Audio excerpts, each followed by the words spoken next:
तो आज हम करने जा रहे हैं क्लास 12th के हिंदी पाठ्य पुस्तक की कविता। इसका नाम है छोटा मेरा खेत।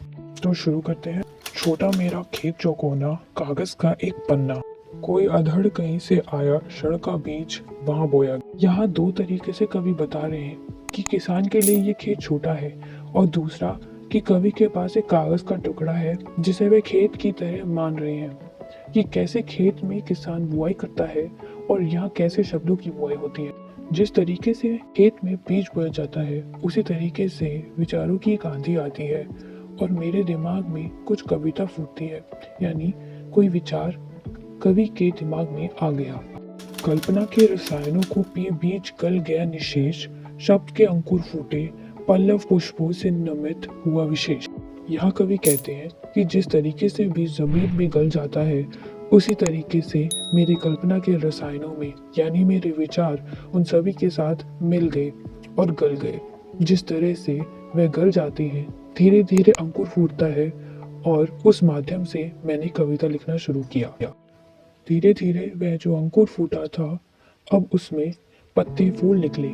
उसी तरीके से मेरी कविता में जो शब्द का अंकुर फूटा था, अब उससे पंक्तियां बनी, छंद बने, तुकांत बने, लय बनी और कविता भी बन गई।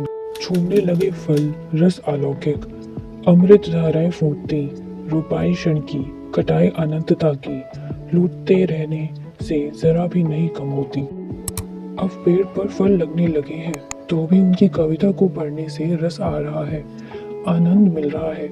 जो फल को खाने में मजा आ रहा है, वो पढ़ने में कविता को भी मजा आ रहा है। जैसे अंकुर एक क्षण में अंदर गया था, उसी तरह से एक विचार उनके दिमाग में एक झटके से आ गया था।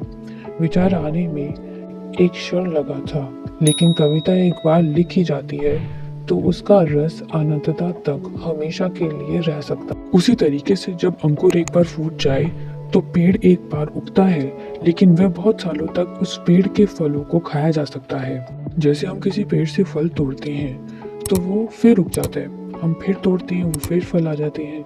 तो उसी तरीके से जब कविता पढ़ ली गई तो रस समाप्त नहीं होता है, वो हमेशा के लिए रहता है। रस का आक्षेप पात्र सदा का छोटा मेरा खेत जो कोना। जैसे पेड़ सदा रस प्रदान करता रहता है, उसे जितना भी लो वह खत्म नहीं होता। कविता भी वैसी है, जितना पढ़ते रहेंगे इसका आनंद कभी समाप्त नहीं होगा। वीडियो अच्छी लगी हो तो इसे लाइक, शेयर और सब्सक्राइब करें। धन्यवाद।